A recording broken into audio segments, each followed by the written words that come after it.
Innal hamdalillah nahmaduhu wa nasta'inuhu wa nastaghfiruh wa na'udzu billahi min syururi anfusina wa min sayyiati a'malina. May yahdihillahu fala mudhillalah wa may yudhlilhu fala hadiyalah. Asyhadu an la ilaha illallah wahdahu la syarikalah wa asyhadu anna Muhammadan abduhu wa rasuluh alladzi la nabiyya ba'dah amma ba'd. Rabbi shrah li sadri wa yassir li amri wahlul 'uqdatam min lisani yafqahu qawli bi rahmatika ya arhamar rahimin. Anak-anak yang soleh dan soleha, Umi Abi yang dirahmati Allah Subhanahu wa taala.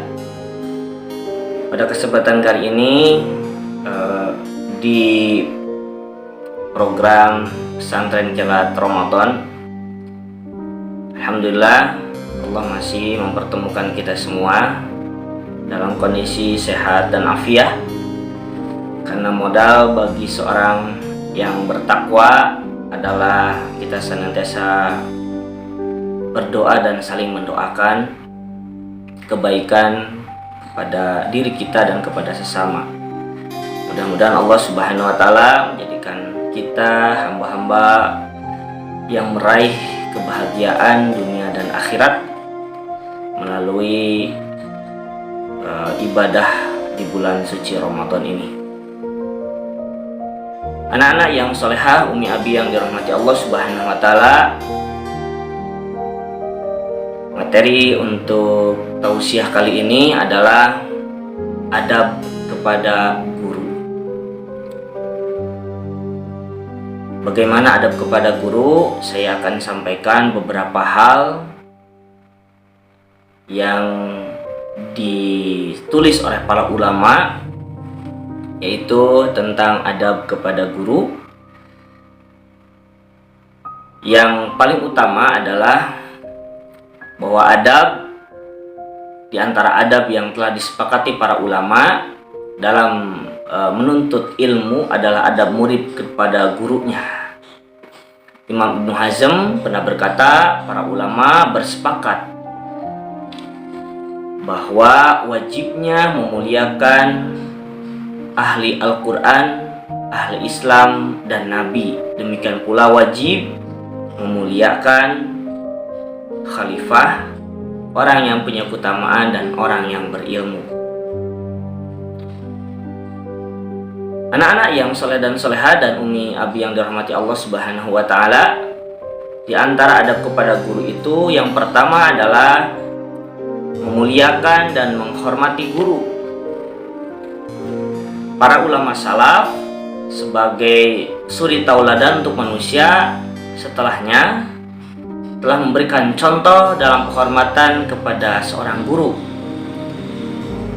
Sahabat Abu Sa'id Al-Khudri radhiyallahu an pernah berkata, kami sedang duduk di masjid, maka keluarlah Rasulullah sallallahu alaihi wasallam, kemudian duduk di hadapan kami. Maka seakan-akan di atas kepala kami itu terdapat burung, tak satupun dari kami yang berbicara. Hadis riwayat Imam Bukhari. Jadi ini adalah salah satu keutamaan memuliakan seorang guru. Rasulullah SAW adalah guru para sahabat, tentunya guru kita juga dalam hal suri tauladan dan agama. Maka kita seyogyanya sebagai seorang yang menuntut ilmu kepada seorang guru, kita harus betul-betul memperhatikan terhadap apa yang disampaikan oleh guru. Tidak boleh kita mengesampingkan konsentrasi kita ketika berada bersama guru kita. Kemudian ada sebuah hadis riwayat Al-Bazzar, Ahmad, dan disahihkan oleh Imam Albani. Disebutkan bahwa Rasulullah SAW pernah bersabda, laisa minna man lam yarham saghirana wa yujilla kabirana wa yujilla kabirana wa yafi li'alimina bukanlah termasuk golongan kami, maksudnya termasuk orang muslim yang baik, orang yang tidak menghormati orang yang lebih tua, tidak menyayangi yang muda, dan tidak mengerti hak ulama kami. Imam An-Nawawi menyampaikan, hendaklah seorang murid memperhatikan gurunya dengan pandangan penghormatan. Hendaklah ia meyakini keahlian gurunya dibandingkan orang lain, karena hal itu akan menghantarkan seorang murid untuk banyak mengambil manfaat darinya dan lebih membekas dalam hati terhadap apa yang ia dengar dari gurunya tersebut. Bahkan Abu Ubaid Al-Qasim bin Salam pernah berkata, aku tidak pernah sekalipun mengetuk pintu rumah seorang dari guruku, saking menjaga agar tidak mengganggu gurunya. Karena Allah Subhanahu wa taala berfirman dalam Quran surat Al-Hujurat ayat 5, walau annahum sabaru hatta takhruja ilaihim lakana khairal lahum wallahu ghafurur rahim. Kalau sekiranya mereka sabar sampai kamu keluar menemui mereka, itu lebih baik untuknya. Sungguh mulia akhlak mereka para suri tauladan kaum muslimin. Tidaklah heran mengapa mereka menjadi ulama besar di umat ini. Sungguh keberkahan ilmu mereka buah dari akhlak mulia terhadap para gurunya. Ini penting. Anak-anak yang soleh dan soleha Umi Abi yang dirahmati Allah Subhanahu wa taala, ada beberapa adab ketika berada di hadapan guru secara teknis. Yang pertama, bagaimana adab ketika duduk di hadapan guru. Syekh Bakar Abu Zaid rahimahullah dalam kitabnya Hilal Talibil Ilm mengatakan, pakailah adab yang terbaik pada saat kau duduk bersama syekhmu atau gurumu. Pakailah cara yang baik dalam bertanya dan mendengarkan. Ya. Kemudian ada juga ulama yang menyampaikan, duduklah dengan duduk yang beradab, tidak membentangkan kaki, juga tidak bersandar, apalagi saat berada di dalam majelis. Sampaikan juga ada ulama yang menyampaikan bagaimana adab duduk. Seorang penuntut ilmu harus duduk rapih, tenang, tawadhu, mata tertuju kepada guru, tidak membentangkan kaki, tidak bersandar, tidak pula bersandar dengan tangannya, tidak tertawa dengan keras, tidak duduk di tempat yang lebih tinggi, juga tidak membelakangi gurunya. Itu adab duduk di hadapan guru. Kemudian ada adab berbicara. Bagaimana adab berbicara kepada guru? Berbicara dengan seorang guru yang telah mengajarkan kebaikan dan ilmu seharusnya lebih baik dibandingkan jika berbicara kepada orang lain. Imam Abu Hanifah pun jika berada di hadapan Imam Malik, ia layaknya seorang anak di hadapan ayahnya. Karena Imam Abu Hanifah itu adalah salah satu orang yang belajar juga kepada Imam Malik. Para sahabat Nabi SAW, muridnya Rasulullah, tidak pernah kita dapati mereka beradab buruk kepada guru tersebut. Mereka tidak pernah memotong ucapannya atau mengeraskan suara di hadapannya. Suaranya di depan Rasulullah SAW, ya, maksudnya bahkan Umar bin Khattab yang terkenal keras wataknya tidak pernah menarikkan atau meninggikan suaranya di hadapan Rasulullah SAW. Bahkan di beberapa riwayat Rasulullah SAW sampai kesulitan mendengar suara Umar jika berbicara. Ya. Di hadis Abu Sa'id Al-Khudri radhiyallahu an juga menjelaskan, ya, saat kami sedang duduk di majelis, maka keluarlah Rasulullah SAW dan duduk di hadapan kami seakan-akan di atas kami terdapat burung, ya, tak satupun dari kami yang berbicara. Ini yang tadi dijelaskan, ya.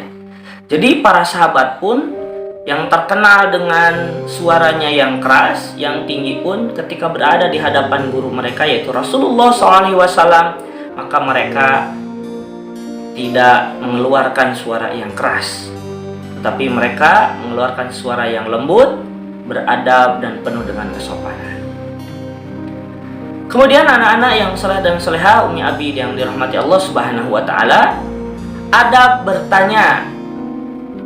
Nah, untuk adab bertanya, Allah Subhanahu wa Ta'ala berfirman ya di dalam surat An-Nahl ayat 43, Fas'alu ahla dzikri in kuntum la ta'lamun. Maka bertanyalah kepada orang yang mempunyai pengetahuan jika kamu tidak mengetahui.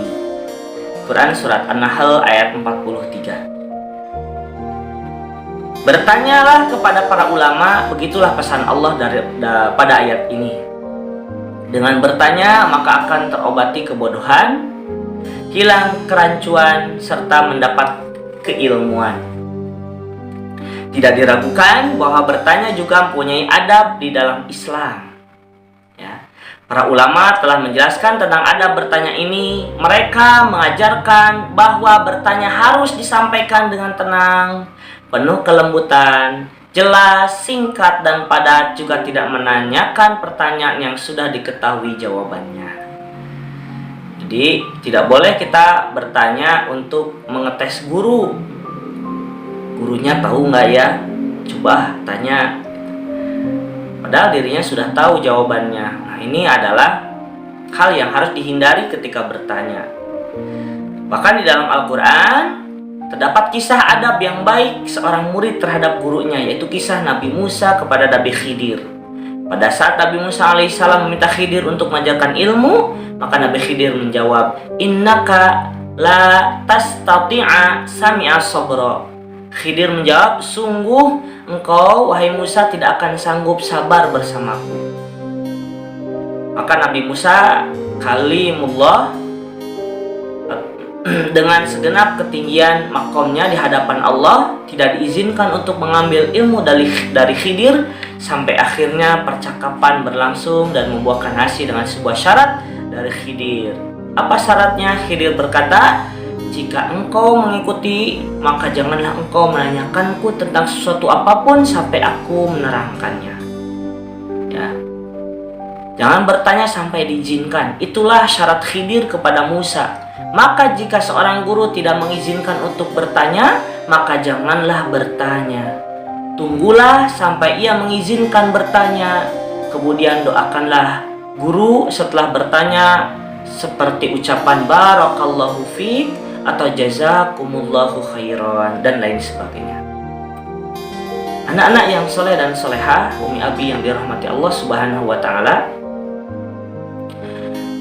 ada beberapa adab juga, yaitu adab mendengarkan pelajaran. Bagaimana adab mendengarkan pelajaran? Para Umi Abi dan anak-anak yang soleh dan solehah diingatkan bahwa bagaimana rasanya jika kita berbicara dengan seseorang tapi tidak didengarkan. Sungguh jengkel dibuatnya hati ini. Maka bagaimana perasaan seorang guru jika melihat murid sekaligus lawan bicaranya itu tidak mendengarkan? Sungguh merugilah para murid yang membuat hati gurunya merasa tidak senang. Agama yang mulia ini tak pernah mengajarkan adab seperti itu. Tidak didapati di kalangan salaf adab yang seperti ini. Jadi orang-orang yang terdahulu pun tidak melaksanakan yang seperti ini. Maksudnya gurunya menjelaskan tapi tidak dengarkan. Tidak pernah ada contoh seperti itu. Sudah kita ketahui ya kisah Nabi Musa yang berjanji tidak mengatakan apa-apa selama belum diizinkan. Juga para sahabat Rasulullah SAW yang diam pada saat Rasulullah SAW berada di tengah mereka. Bahkan riwayat yang lain, Yahya bin Yahya al-Laythi, ya seorang ulama, tak pernah beranjak dari tempat duduknya saat para kawannya keluar melihat rombongan gajah yang lewat di tengah pelajaran. Yahya mengetahui tujuannya duduk di sebuah majelis adalah untuk mendengarkan apa yang dibicarakan gurunya, bukan yang lainnya. Apa yang akan Yahya bin Yahya katakan jika melihat keadaan para penuntut ilmu saat ini? Jangankan segerombolan gajah yang lewat, sedikit suara pun akan dikejar untuk mengetahuinya. seakan tak ada seorang guru di hadapannya. Belum lagi yang sibuk berbicara dengan kawan di sampingnya atau sibuk dengan gadget dan HP-nya. Masya Allah, la haula wala quwata illa billah ya. Ini sangat jauh sekali dengan kenapa para ulama terdahulu ilmunya begitu luar biasa, karena mereka betul-betul hormat dan memuliakan kepada gurunya. Anak-anak yang soleh dan solehah, Umi Abi yang dirahmati Allah Subhanahu wa Ta'ala, di antara adab yang lain selain yang tadi, yang pertama adalah menghormati dan memuliakan guru.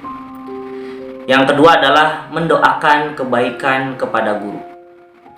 Rasulullah SAW bersabda, "Waman ata ilaikum ma'rufan fakafi'uhu fa illam tajidu fad'u lahu hatta ya'lam anna qad kaffatuhum."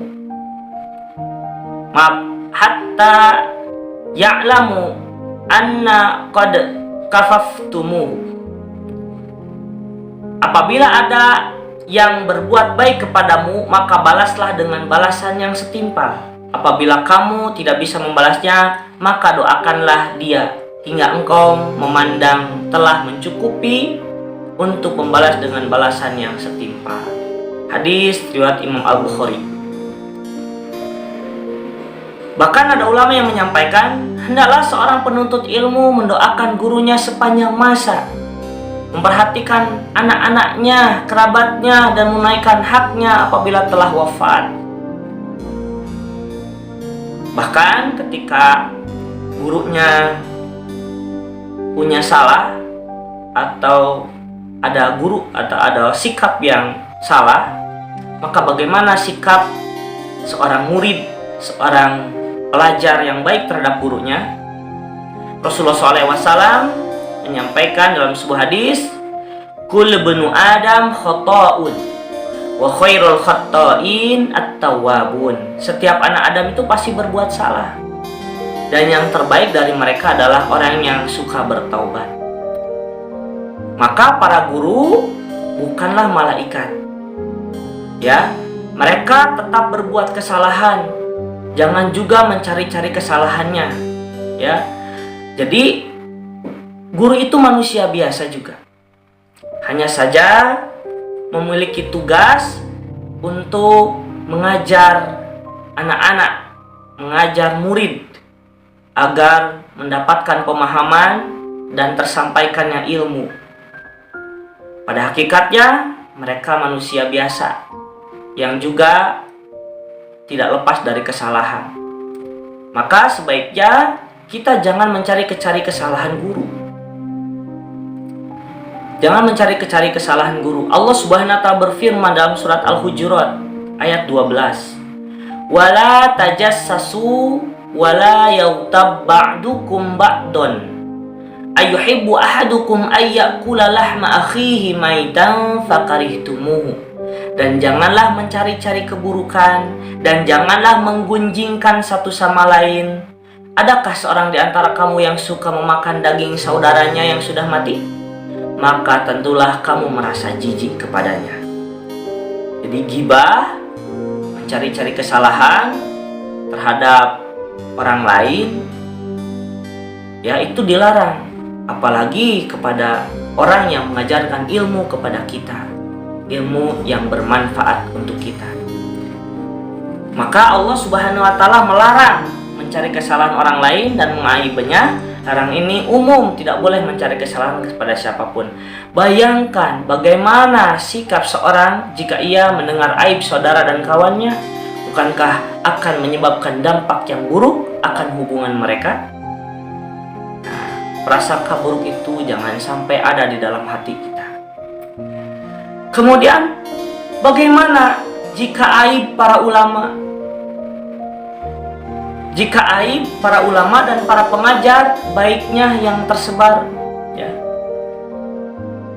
Bagaimana maksudnya kalau ada guru kita yang memang dia melakukan kesalahan yang orang lain juga sudah tahu?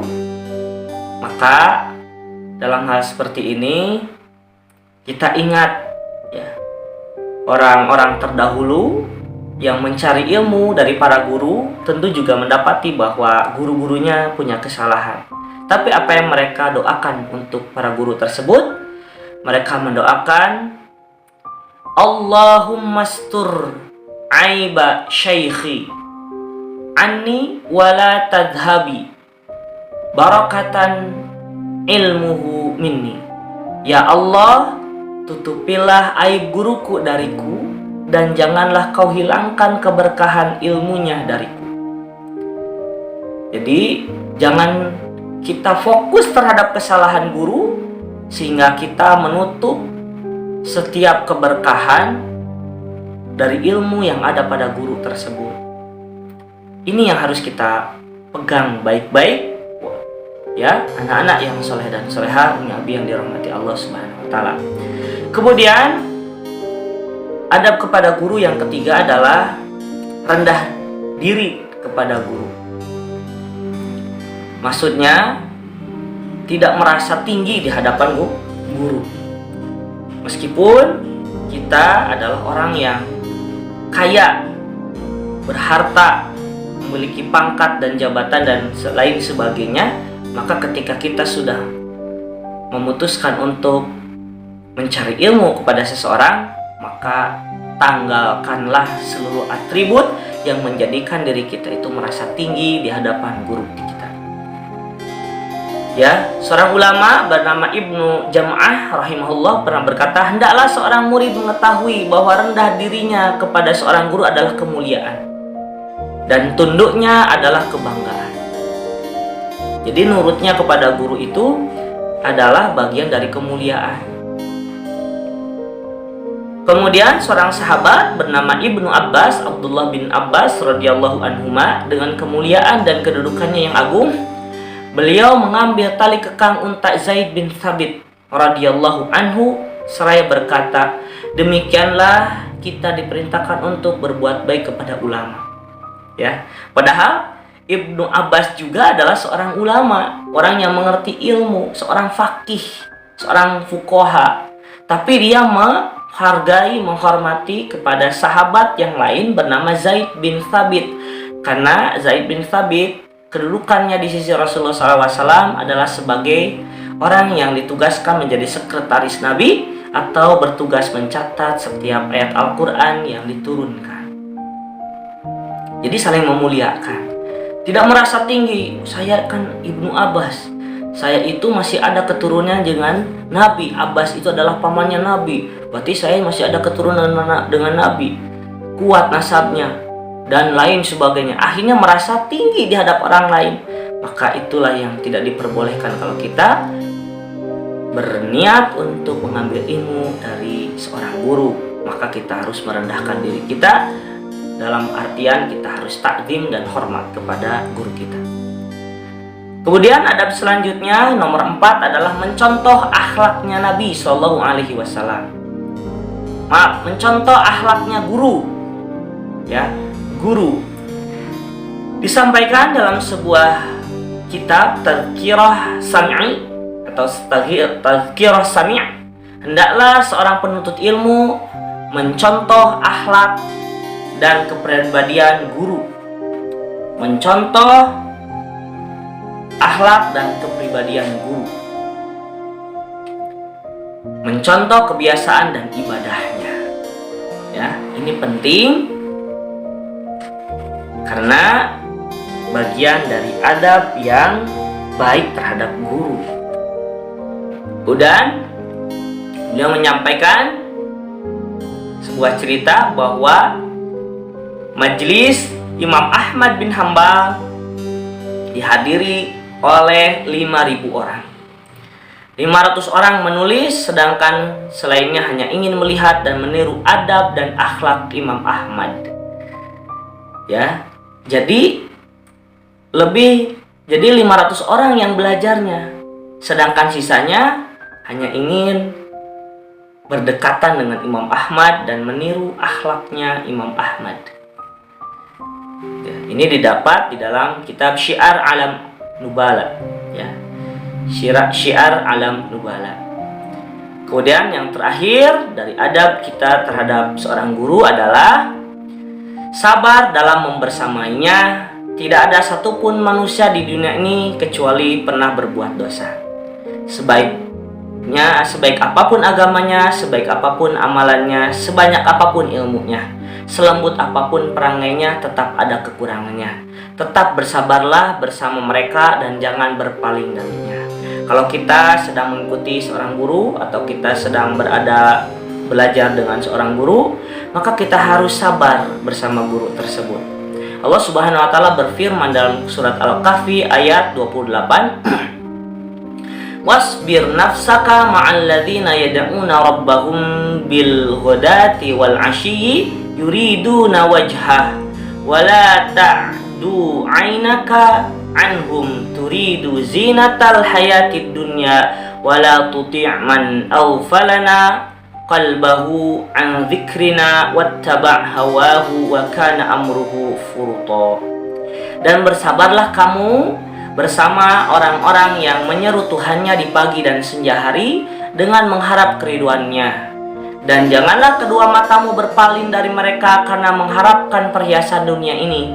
Dan janganlah kamu mengikuti orang yang hatinya telah kami lalaikan dari mengingat kami, serta menuruti hawa nafsunya, dan adalah keadaannya itu melewati batas.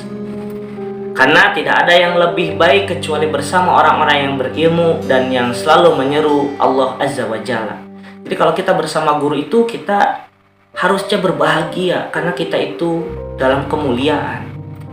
Karena ilmu yang didapatkan itu bukan ilmu yang gurunya pelajari, tapi ilmu yang diberikan Allah Subhanahu wa taala karena kita betul-betul berbuat baik dan beradab ketika bersama guru kita.